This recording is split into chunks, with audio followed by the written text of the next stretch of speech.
Buenas tardes, amados hermanos. Qué bendición poder estar juntos para estudiar y meditar en la palabra de Dios. Estamos estudiando algunos salmos especiales en estos domingos por las tardes y el día de hoy vamos a meditar en el salmo número 32 que lo titula, o la escritura se titula como la dicha del perdón.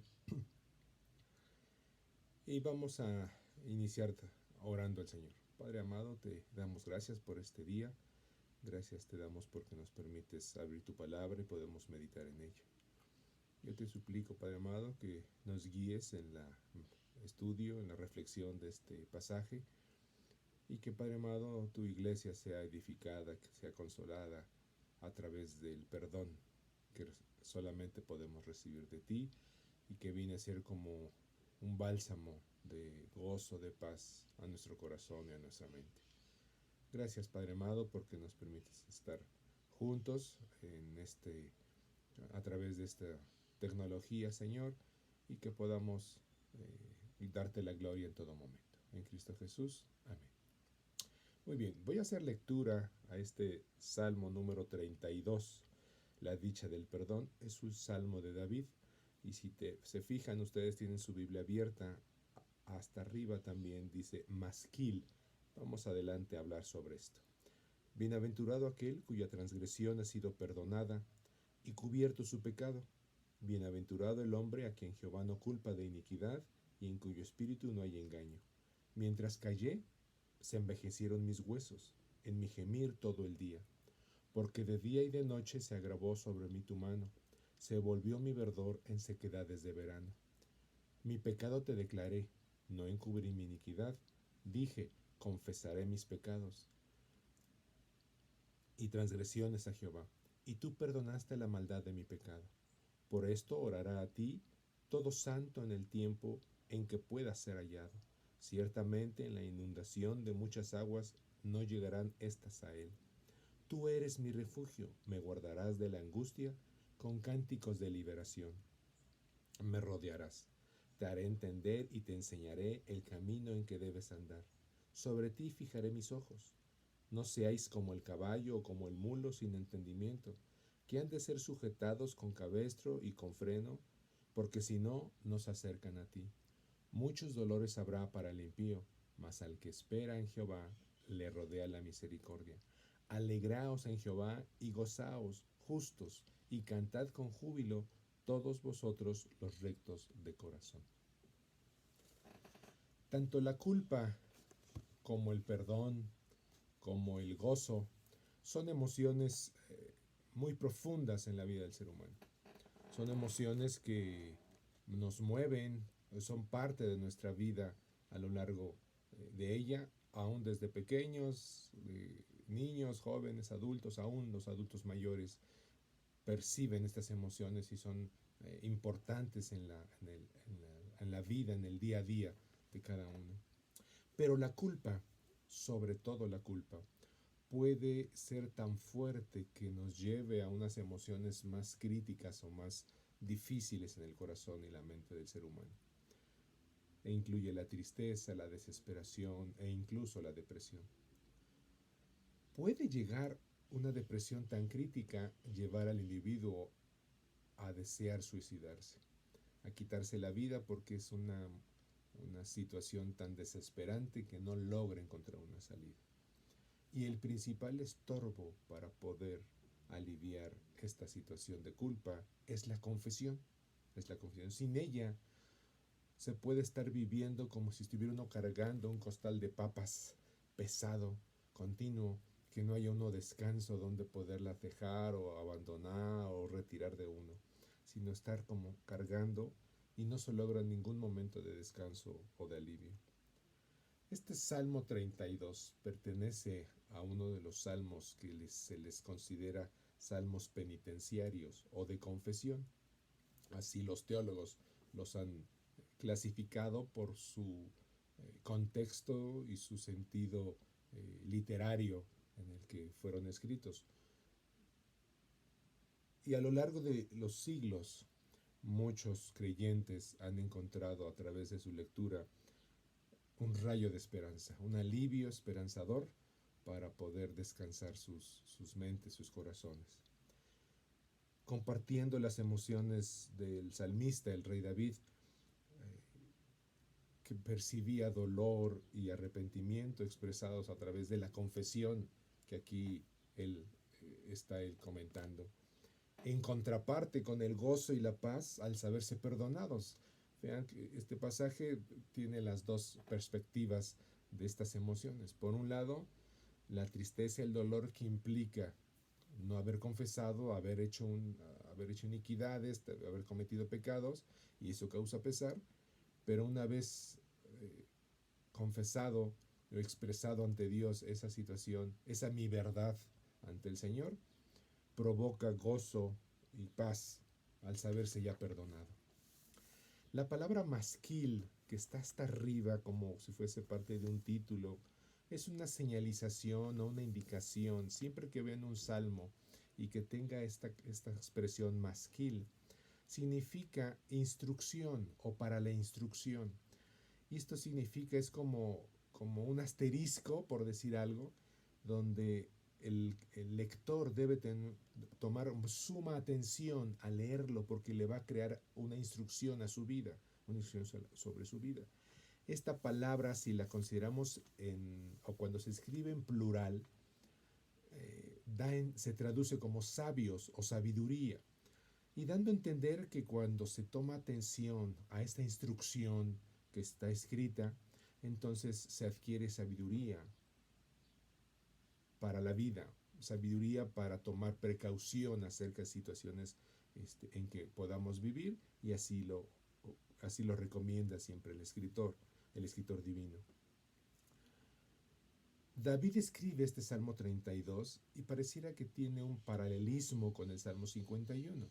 Recordamos el Salmo 51 cuando tuvo su confrontamiento con el profeta Natán, cuando lo hace entender el pecado que tuvo al tomar a la mujer de Urías, a Betsabé, y ese arrepentimiento que vivió después de haber confesado lo que había él hecho. Vamos a ver 5 puntos sobre este salmo que vamos a meditar. Este salmo describe primero el reconocimiento de la culpa o el reconocimiento del pecado. ¿Sí? En los primeros 2 versículos hay 4 palabras claves en las que hay que considerar: transgresión, culpa, iniquidad y engaño.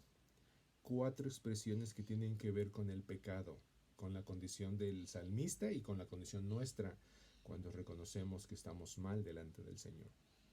Y no solamente estamos mal delante de Dios, sino también podemos estar cometiendo situaciones de pecado y de ofensa hacia nuestro prójimo, a nuestro semejante, ya sea nuestra esposa, nuestros hijos, nuestros vecinos, compañeros de trabajo, o inclusive gente totalmente ajena. A veces cometemos groserías o malas actitudes contra un mesero, contra personas que nos atienden en algún establecimiento, en una oficina de gobierno.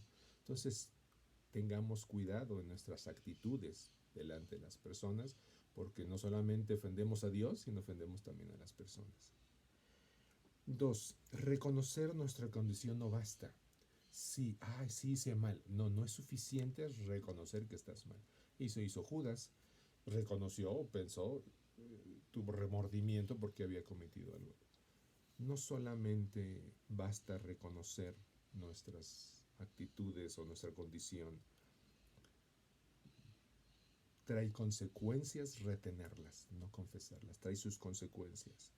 Vean los versículos 3 y 4. Mientras callé, se envejecieron mis huesos, en mi gemir todo el día. Así que envejecer los huesos es como quizá no tener una edad tan avanzada y tener dolores y molestias de cansancio, de dificultad para movilizarse.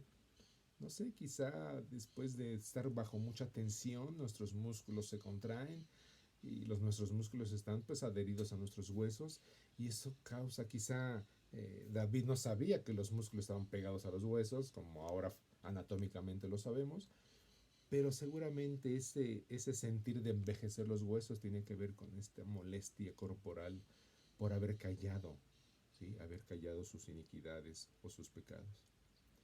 El gemir es un reflejo de dolor y de tristeza.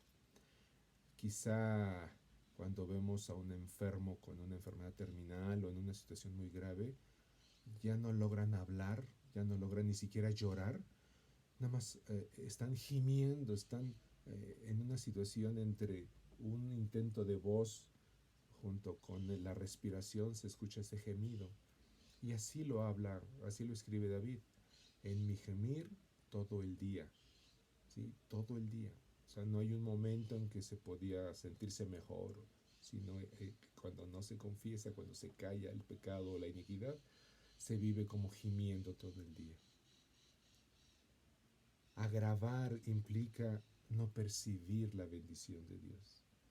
Agravarse la situación nos impide poder vivir el gozo, la paz, el contentamiento que puede solamente Dios darnos a través de su presencia, de su gozo, de su bendición en nuestras vidas. Y luego comenta también, se volvió mi verdor en sequedades de verano. Es una alegoría acerca de un prado que siempre está verde y frondoso, húmedo, fresco, y esta situación de no vivir habiendo confesado o pidiendo, reconociendo y confesando nuestras iniquidades o nuestros pecados, es como ver ese prado seco, polvoriento, sin vida. Y los hemos visto, ¿verdad? Quizá áreas que antes eran muy verdes y muy frescas y ya los árboles están secos y sin pasto verde. Es más, ni pajaritos se acercan para poder estar en ellos. Al reconocer la culpa, punto número 3, al reconocer la culpa debemos pensar en la confesión.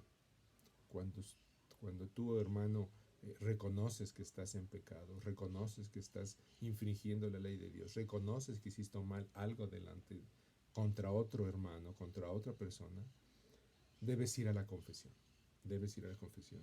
Es llevar ante Dios todo, todo ese costal de pecados, ese costal de papas que había dicho yo hace rato, nuestro costal de pecados que estamos cargando, lo que nos provoca dolor de espalda, que nos provoca tristeza, que nos provoca eh, llanto o ningún momento de paz, ese dolor de huesos o ese gemir. ¿Sí? Llevar todas nuestras actitudes que sabemos que estamos mal delante de Dios. Pecados, faltas, rencores contra alguien, reclamos, ¿sí? Reclamos cuando alguien cometió alguna situación ni siquiera deliberada y le estamos reclamando y le inquirimos y le reclamamos y enojados actuamos. Y lo que quiere Dios es que nos pongamos a cuentas con Él. O sea, que saquemos todo lo que traemos, se lo mostremos, Señor, esto hice, perdóname por favor. Esa es la confesión. Presentarle, Señor, yo reconozco que hice mal. Confesar es estar de acuerdo con lo que Dios dice que está mal. Confesar es, sí, Señor, tú dices que esto es pecado y yo lo cometí. Sí, Señor, tú dices que no perdonar es malo y sí, Señor, yo no lo he hecho. Sí, Señor, tú dices que ser arrebatado o no ser sensato al hablar, que nuestra lengua habla y vocifera, y tú dices que eso está mal. Sí, Señor, yo lo reconozco que hice eso está mal y te pido perdón. Confesar es estar de acuerdo con lo que Dios dice que está mal. También confesar es que estamos de acuerdo con lo que Él dice que está bien y que debemos hacer. Suplicando siempre su perdón. Y entonces esa confesión personal, sincera, consciente, voluntaria, porque Dios no nos obliga a que nos confesemos. Es nuestra decisión quererlo hacer. Si tú vives en esa situación y no te preocupa y no te causa congoja, qué triste, porque el Espíritu Santo no está causando su acción en tu corazón porque tú lo estás impidiendo. Es demasiada tu maldad, es demasiada tu situación indebida ante Dios, que no te preocupa en lo absoluto sentir o percibir la acción del Espíritu Santo de redarguir nuestro corazón y nuestra mente para ir a la confesión. Pero cuando tú te confiesas sinceramente, voluntariamente, con todo la disposición y el reconocimiento de tristeza y de, y de constricción del corazón, entonces sí logramos descansar, nos libera del peso de la culpa. Esa carga que estábamos llevando de nuestra culpa, el Señor nos las quita. Por eso David expresa el cambio en la mente, el corazón, posterior a la declaración de la confesión.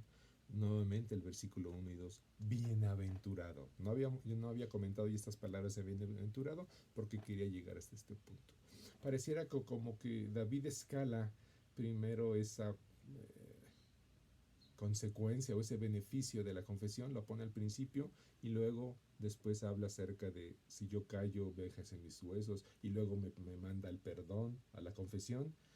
Pero al principio, en el Salmo, ustedes ven esa estructura, cómo la hace tan sabiamente desde un principio, en los primeros dos versículos, el rey David. Bienaventurado aquel cuya transgresión ha sido perdonada. Y bienaventurado, cuando hacemos esa expresión, muy feliz, muy alegre, muy bendecido aquel cuya transgresión ha sido perdonada. Y ha sido perdonada porque ya la confesó. Y su pecado fue cubierto. Así como algunos animalitos cuando hacen sus necesidades y solitos las cubren con tierra, pienso que Dios puede hacer algo así. Confesamos nuestros pecados y lo cubre de su perdón, de su gracia, la gracia inmerecida que recibimos de parte de Dios, y Él la cubre para poder nosotros sentir esa bienaventuranza. Bienaventurado el hombre a quien Jehová no culpa de iniquidad y en cuyo espíritu no hay engaño. Fíjese la contraparte que representa haber confesado. ¿Sí? Jehová no culpa de iniquidad. O sea, no nos considera como fuiste culpable, pero te estamos dando así como un chance. No, deja de culparnos, quedamos sin culpa delante del Señor. Y en cuyo espíritu no hay engaño. No retengas nunca tu pecado delante del Señor. En el versículo 5, David expresa la acción que debemos realizar delante del Señor. Dice el versículo, mi pecado te declaré y no encubrí mi iniquidad. Otra vez iniquidad.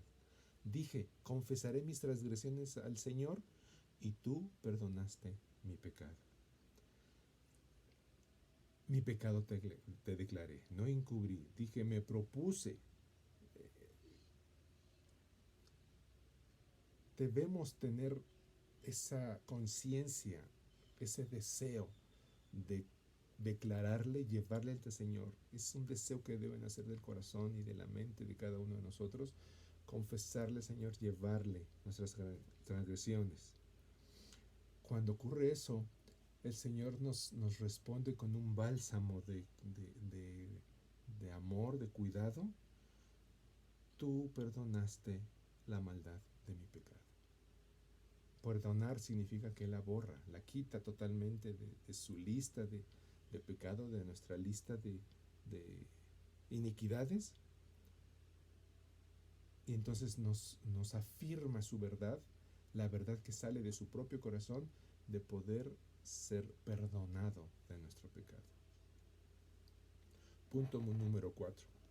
La confesión y el perdón nos trae una disciplina o cambios de conducta a seguir. ¿Sí? Dice el versículo número 8 y 9. Te haré entender y te enseñaré. Dos palabras importantes. Nuestras conductas y nuestros pecados son reflejo de nuestro estilo de vida. O sea, usted peca porque está habituado a pecar. Usted miente porque está habituado a mentir. Usted ofende porque está habituado a ofender. Usted roba porque está habituado a robar. Es decir, nuestras actitudes, nuestro estilo de vida pecaminoso es un reflejo de un estilo de vida que llevamos continuamente. Y eso es peligroso. Así que Dios le contesta a David y nos indica qué es lo que hay que hacer. Y es, fíjense, dice el Señor, son palabras del Señor, te haré entender y te enseñaré. Y para entender necesitamos escuchar. Así que este verbo entender y escuchar tiene que ver junto. Para que yo pueda entender es porque debo escuchar la voz de Dios. Y además debemos aprender. El Señor dice, te haré entender y te enseñaré. Así que la actitud de nosotros es escuchar y aprender lo que el Señor dice. Lo que el Señor dice en su palabra y que nos hace entender a través de su Espíritu Santo.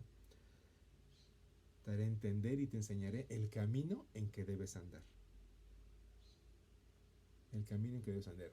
Y que significa ese cambio de conducta, nuestro estilo de vida, nuestro camino común de vida pecaminoso, debemos de dejarlo para entonces conocer el camino en que debemos andar. Ese camino distinto que el Señor nos ofrece y nos pide para poder abandonar lo que estamos haciendo.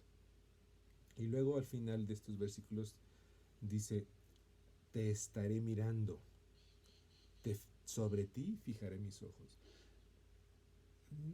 No significa esto como te estaré vigilando, aguas con que cometas porque voy a estar.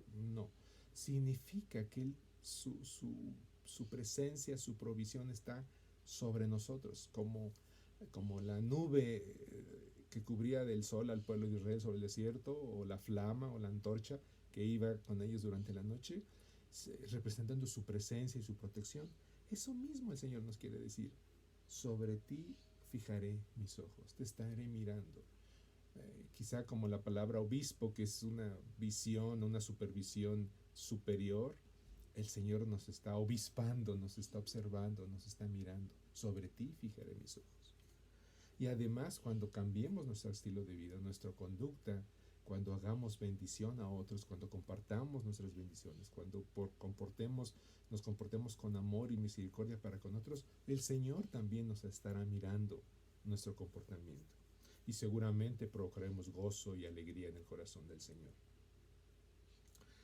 Luego hace también otra relación acerca de lo que significa no obedecer o no hacer o no cambiar nuestra conducta. No vayamos a comportarnos como el caballo, como el mulo, que no tienen entendimiento. Un caballo o el mulo, si no tienen sus crines o sus mecates para obedecer, se desbocan y hacen lo que quieren. Por eso necesitan el control de las sogas, ¿sí? El freno para obedecer por dónde es el camino que deben de llevar. Entonces, no necesita el Señor ponernos esos aparatos para controlarnos, porque si no, no nos desbocamos. Apela a nuestra voluntad, a nuestra mente, a nuestra obediencia para poderlo obedecer. Y finaliza el Salmo repitiendo expresiones semejantes a los versículos primero, reforzando lo que ya dijo. En el versículo 10, muchos dolores habrá para el impío, mas al que espera en Jehová le rodea la misericordia. Otra vez la bienaventuranza, la bendición, ¿sí? Los que esperan, aquel que ha sido perdonado, aquel que no encubrió su pecado. Dice, muchos dolores habrá para aquel que no se confiesa, para aquel que sigue persistiendo en su actitud de pecado. Pero los que esperan en ese perdón del Señor después de haberlo confesado, les rodea la misericordia del Señor. Y el versículo 11 finaliza que vivir en la justicia de Dios, en ese camino que nos quiere enseñar y que debemos llevar, trae gozo y alegría. Dice, gozaos justos y cantad con júbilo todos vosotros los rectos de corazón. Así que vivir en la justicia de Dios trae gozo, trae alegría y provoca cantos de júbilo. Me hace recordar a aquellos personajes que cuando fueron sanados o perdonados cantaban y danzaban y gritaban por la bendición, la provisión dada por Jesús a través de su sanidad y de su perdón. ¿Sí? Cuando le dice, levántate, tus pecados te son perdonados, toma tu lecho y anda, con el paralítico, pues se levantó y gozoso. No solamente fue sanado, fue perdonado. Así que, hermano, cuando tú confiesas tu pecado, disfruta ese perdón del Señor con voz de júbilo, con alegría, con brincos de gozo al Señor. ¿Sí? Ese perdón del Señor debemos de disfrutarlo. Hermano, hermana, joven, disfruta la dicha del perdón. Disfruta esta dicha del perdón que el Señor nos concede a través de la confesión. el gozo y el júbilo al saberse perdonados. Y lo único que tenemos que hacer es reconocer que estamos mal delante del Señor y debemos confesar y declararle, Señor, estoy mal delante de ti, estoy de acuerdo con lo que tú dices que está mal, me declaro culpable, te pido tu perdón, te suplico tu perdón. Y entonces seremos revestidos de un bálsamo de perdón, de paz y de gozo. Hermanos, Dios les bendiga.